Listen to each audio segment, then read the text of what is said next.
Se você descobrisse que está em uma casa trancada com outras pessoas e que está circulando um veneno letal pelo ar do local e que você precisa achar o antídoto o quanto antes, e tudo isso sendo arquitetado por Jigsaw e que você é o próximo a ser testado, o que você faria? Sem dúvidas, a melhor escolha é se inscrever no canal para não perder nenhum vídeo. Pois eu, Dom Patino, vou lhes contar a história de Jogos Mortais 2, filme de 2005. E, se você não viu o primeiro filme, o card está aparecendo aí para você. Recomendo demais para você ficar por dentro da história e não ficar perdido. Além disso, vamos anatomizar cada personagem que dá game over por aqui. Agradeço por sua presença e vamos começar. O filme se inicia em uma pequena sala fechada com um homem preso com um dispositivo em seu pescoço, sob um colete em seu tronco, similar a uma dama de ferro, além de um ferimento na pálpebra inferior do seu olho esquerdo. Ele se levanta e a TV liga com Billy dando olá ao informante da polícia corrupto chamado Michael Marks e diz que quer jogar um jogo.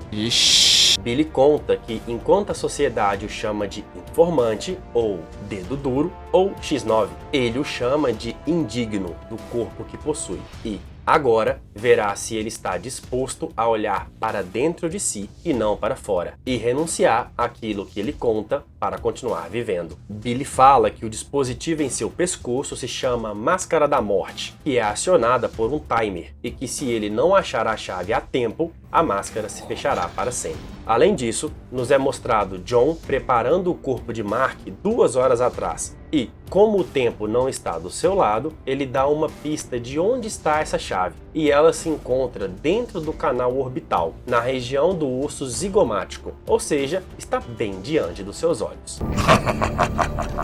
Após isso, ele se despede de Mark com uma última mensagem. Viver ou morrer, escolha. Não vai dar não. Sem pensar muito, Mark se desprende da corda e aciona o timer de 60 segundos. Ele encontra um bisturi em uma caixa e vai até o espelho para começar o trabalho. Acontece que ele não consegue fazer, porque no olho é meio tenso, né? E como o tempo está se esgotando, ele desiste da ideia e espera pacientemente o timer chegar a 0, fazendo com que seu rosto ficasse igual uma peneira.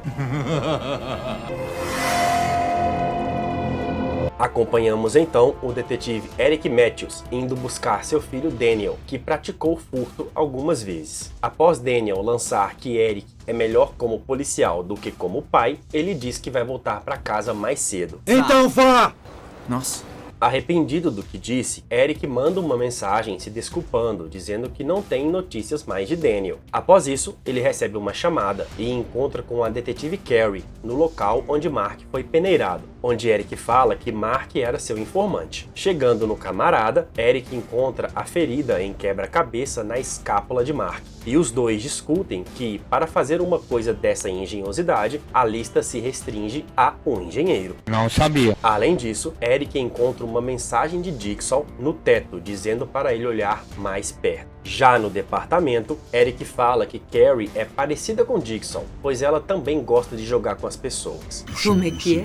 Após isso, ele diz que está atolada até o rabicó de trabalho e que eles não são mais parceiros, então ele não poderia ajudá-la. Após uma olhada com pensamentos libidinosos, Eric fica repensando sobre a mensagem na parede e percebe que na armadilha de Mark tem uma logo de uma empresa antiga, e junto com Carrie e o outro detetive Daniel Riggs mobiliza o bonde até o local do galpão. Enquanto John está comendo um miojão sabor picanha, os NPCs sobem a escada e se deparam com Billy, e o azarado da frente aciona uma armadilha no degrau da escada e o leva a uma luxação posterior completa dos dois joelhos. Como? Muito provavelmente lesionando o ligamento cruzado posterior e mais algumas lesões bacanas no seu menisco. Esse vai para físio com certeza. Após isso, eles chegam até o Brabo e, além de engenheiro, John provavelmente também é religioso. Detalhe bem legal. Sim. Eles o algemam e Eric dá uma de sarcástico e solta um sorrisinho. É, rapaz, mas já já quem vai estar chorando igual bebê é você, viu? John diz que precisa ficar ali enquanto Eric resolve seu pequeno problema lá naquela sala. Dentro da sala, eles encontram alguns monitores mostrando uma galera em uma sala fechada, e Eric vê seu lindo menino lá também. Severamente puto, Eric vai até John e ele deduz que Daniel esteja encolhido num canto em posição fetal, se borrando de medo. E esse é o tal problema que Eric tem que resolver: encontrar Daniel antes que seja tarde demais, pois Daniel tem somente 2 horas até que o gás que eles estão inalando comece a corroer seus tecidos. Mas John dá uma informação valiosíssima, dizendo que Daniel Ele está num lugar seguro. Após isso, acompanhamos Daniel e a galera, sendo eles Xavier, Jonas, Edson, Laura, Obi, Gus e Amanda, que acabou de acordar. Sim, a mesma do filme anterior. Coincidência? Como Amanda já é expert, começa a vasculhar o cômodo em busca de alguma pista e encontra atrás de alguns tijolos o gravador, com as instruções de Jigsaw sobre o jogo. Nele, ele informa que, se eles sobreviverem em 3 horas, a porta da frente se abre. Acontece que ele só tem 2 das 3 horas de vida. Isso porque eles estão inalando um gás tóxico desde o início e, para sair de lá, eles precisam encontrar um antídoto, e há vários desses pela casa, sendo um deles dentro desse cofre à frente deles, e que todos eles têm a combinação que está no fundo de suas mentes. Como assim? Não entendi. Além disso, quando eles entenderem o que têm em comum, saberão o porquê de estarem ali, e o X marca o local da resposta. O jogo vai começar. Xavier pega o bilhete com a chave dizendo para não tentar a usar na porta, mas como ele tem meio neurônio, tenta da mesma forma. E Gus enfia a cara no olho mágico e assim que Xavier tenta abrir, o trabuco do Rick mete bala no olho esquerdo de Gus. Então, assim, globo ocular, tronco encefálico, cerebelo, tudo atingido. Além, inclusive, que a bala atravessa ignorante sua cabeça, levando parte do occipital e temporal de Gus. Muito forte. Após o acontecido, Eric vê que já foi pra vala e vai até John, que diz que só quer um pouco do seu tempo e que precisa ficar a sós com ele, e que, se ele concordar, ele já verá seu filho. Carrie diz que pode ser uma boa ideia essa conversa com John e convence Eric. Lá dentro da casa, a porta se abre e Xavier encontra um taco de beisebol cheio de pregos e Edson uma lanterna, além de estar começando a sentir os efeitos do gás. Agora parece que piorou. Voltamos para Eric e ele se senta com John, e ele o informa que o jogo é muito simples. Eric precisa somente ficar sentado conversando com John tempo suficiente. Fazendo isso, ele verá seu filho são e salvo. É só isso. Além disso, ele diz que quebra-cabeça foi um nome inventado pela polícia e que, na verdade, a peça retirada de suas vítimas era um indicativo de que faltava algo vital a elas, uma parte do quebra-cabeça humano, ou seja, seu instinto de sobrevivência. Mas, como já conhecemos o temperamento de Eric, ele diz que só está ouvindo a mesma ladainha de sempre. John fica jogando com ele sobre seu passado antes de ir para o escritório e pede com gentileza que o traga água, porque tá muito calor em BH. Xavier começa a quebrar a porta da saída, mas a mesma é barrada por barras de ferro. Depois dele discutir com Edson, Laura encontra uma porta na parede até o porão. Lá embaixo, eles encontram um corpo com uma carta cravada no peito, escrito o nome de Obi. Na gravação, Jigsaw propõe um jogo a ele, dizendo que durante anos ele queimou as pessoas em sua volta com mentiras, golpes e fraudes, mas que agora terá a chance de se redimir pelos jogos que fez com os outros, e que, dentro do dispositivo à frente dele, existem 2 seringas com antídotos, sendo uma um presente por tê-lo ajudado a raptar os outros. Já a segunda, ele pode dar a quem quiser, mas essa tem um preço, pois, uma vez no inferno, somente o Demon poderá ajudá-lo. Então, nesse ponto aqui, Laura descobre que Obi raptou tanto ela quanto geral. Seu desgraçado! Xavier então o ameaça dizendo que vai lhe passar a lambida, mas Obi não tá pra brincadeira e ele mesmo se corta, deixando o Xavierzinho com o na mão. Obi entra dentro do dispositivo e pega uma das seringas com facilidade, sendo esta a de presente. Acontece que, quando ele vai pegar a segunda, ela puxa o cabo que fecha a entrada, começando a pegar fogo através do chão. E eu não sei vocês, mas pra mim, tudo que envolve fogo é muito desconfortável. Mas vamos lá. Lá dentro, Obi vê que tem um diabinho dando a dica de girar a chave para sair dali. Acontece que ele se nega a ir lá na ponta, pois iria se queimar. Cara, eu iria, pois eu ia me queimar de qualquer maneira, pelo menos iria sobreviver. Com certeza. Mas, fato é que Xavier quebra o vidro do outro lado, mas como o espaço é muito pequeno, Obi não consegue passar seus dois ombros através da saída, e é finalizado ali mesmo, devido às altas queimaduras do forno. Churrasco! De volta ao prédio de John, Riggs fica falando que eles não deviam estar esperando coisa nenhuma, e John fica enchendo o Eric de informações soltas, o fazendo ficar mais inquieto. E repete, dizendo que só o que ele quer é que Eric siga as regras. John ainda reforça que nunca matou ninguém na vida e que a decisão disso cabe a eles. Mas Eric rebate dizendo que encostar uma arma e obrigar a atirar também é assassinato. Além disso, John o pergunta qual é a última coisa que disse a seu filho e Eric lembra que o mandou ir. Além do mais, o conhecimento da morte iminente de Daniel o está fazendo agir. Mas Eric fala que sempre o amou e que nada mudou. Mas John fala que, sabendo tudo o que ele sabe, agora mudou. Pois saber que vai morrer muda toda a sua visão sobre a vida. Por quê? Nesse momento, nos mostra John, tempos atrás, indo para uma consulta na sala do Dr. Gordon, descobrindo ali tinha câncer de intestino. Nesse momento, ele diz que tudo ali começou a ter mais sentido, até mesmo um copo d'água começou a ter mais gosto. A diferença disso é que todos conseguem tomar a mesma água no mesmo copo, mas nem todos conseguem de fato aproveitá-la. Com isso, Eric diz que John está usando o câncer como desculpa para suas ações, mas o mesmo diz que a doença deu um sentido para tudo, logo após dele atentar com sua própria vida, em que John lança seu carro sobre um penhasco e consegue sobreviver, com um vergalhão atravessando a lateral do seu abdômen. Eu sou um deus. Após esse acontecido, John diz que estava vivo e disposto a testar os limites da natureza humana. Está entendendo, Eric? O detetive então tenta o convencê-lo de lhe entregar Daniel, mas John diz que ele ainda não entendeu, pois aqueles que não apreciam a vida não merecem viver. Mas Eric diz que Daniel aprecia a vida. No entanto, Eric não aprecia nem a sua, nem a do seu filho. Não esqueça as regras, se quiser achar seu filho. Após isso, lá na casa, Laura começa a piorar e Daniel pergunta por que Amanda está ali de novo. Ela diz que era uma viciada em drogas, mas mesmo passando no primeiro jogo, ela ainda fazia certas coisas consigo mesma, dizendo que não aprendeu a lição ainda. Após isso, ela diz que foi presa injustamente por porte de drogas por um certo detetive e Jonas diz que encontraram uma porta sem fechadura. O problema é que ela estava emperrada e como Xavier já está sentindo os efeitos do gás, força a porta até acionar o timer de 4 minutos do portão. Dentro desse quarto, há uma fita com o nome de Xavier, dizendo que o jogo de Xavier é bem similar ao dele como traficante, e o que ele precisa fazer é se enfiar no mesmo buraco que ele faz seus clientes entrarem, sendo uma piscina atolada de seringas.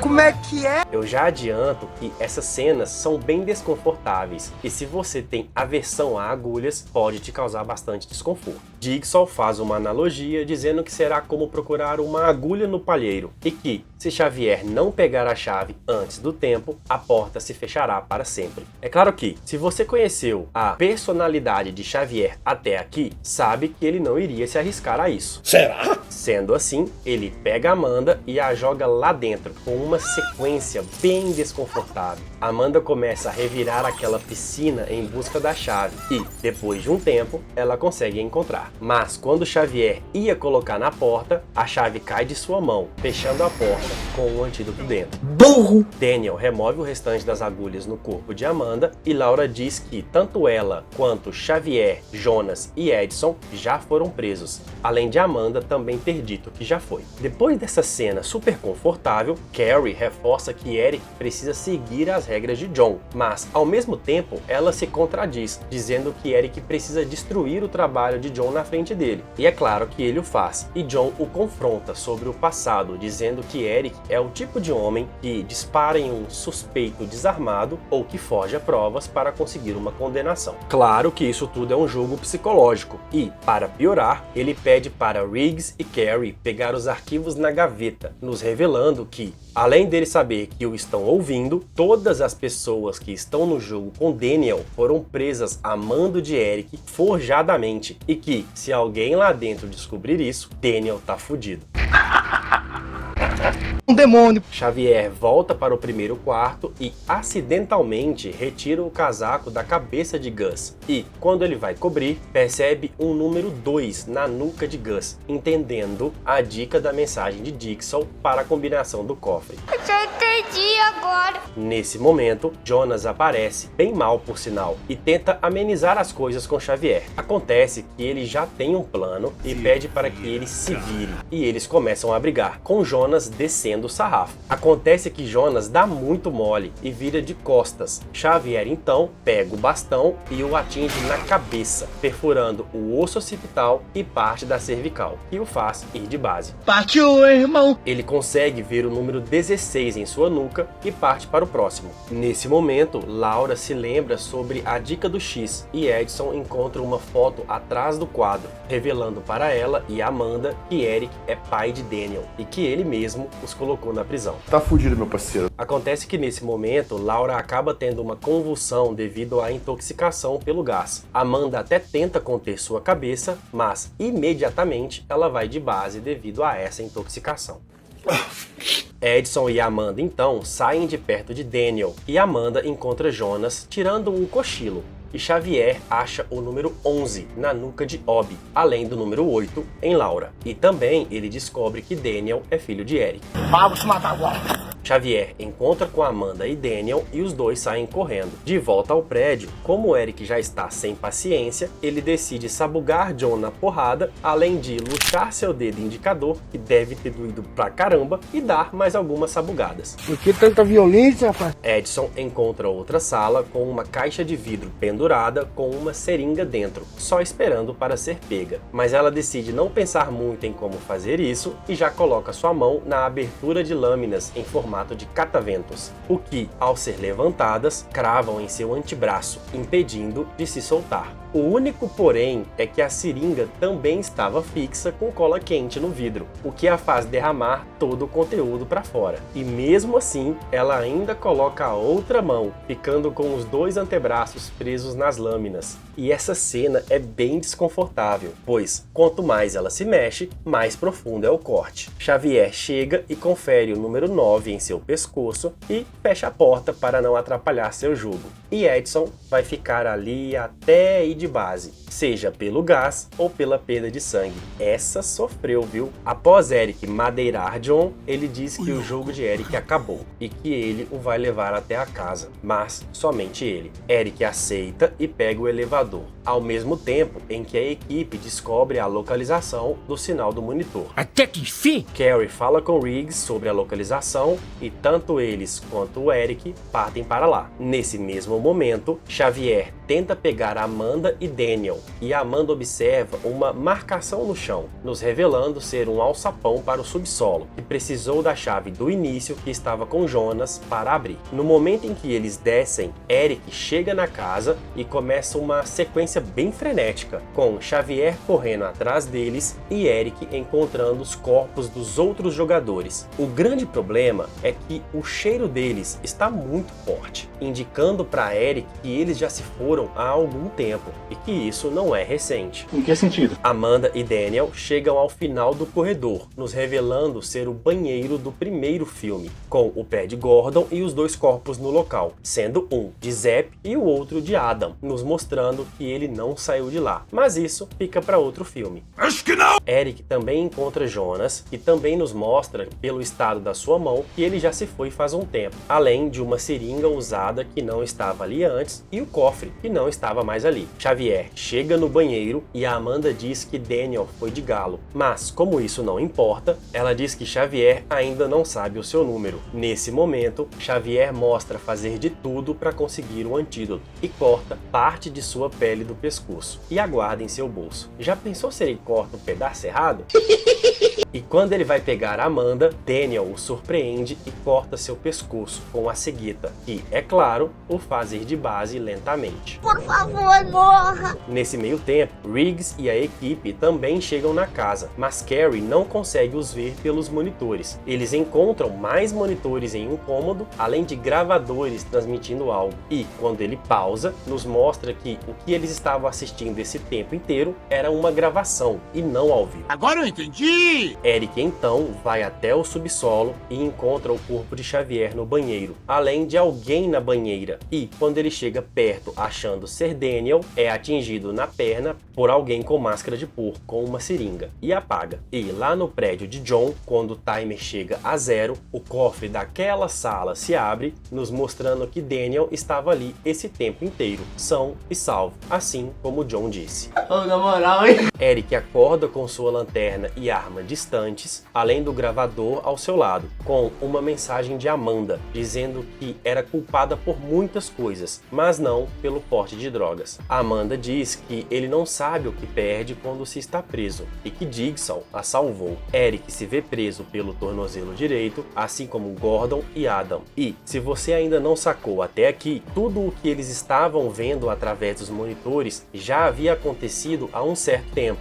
o que explica os corpos de Laura, Jonas e Xavier estarem com odor forte e com aquela aparência. Mas Eric não percebeu isso a tempo, além de não ter participado do jogo de John. Caso ele tivesse participado, nesse momento ele teria encontrado com seu filho. O grande problema é que Eric não se acalmou e agiu por impulso, o que o levou a não seguir uma simples regra e ser pego por Amanda na emboscada que podia ter sido evitada. E isso vai se repetir com mais um outro personagem à frente por aí, não é, Sr. Riggs? Amanda então diz que vai seguir o legado de John após ele morrer, e que Eric será o primeiro objeto de teste. O filme então termina com John sorrindo ao fundo e Amanda aparecendo para dizer a Eric que o jogo acabou.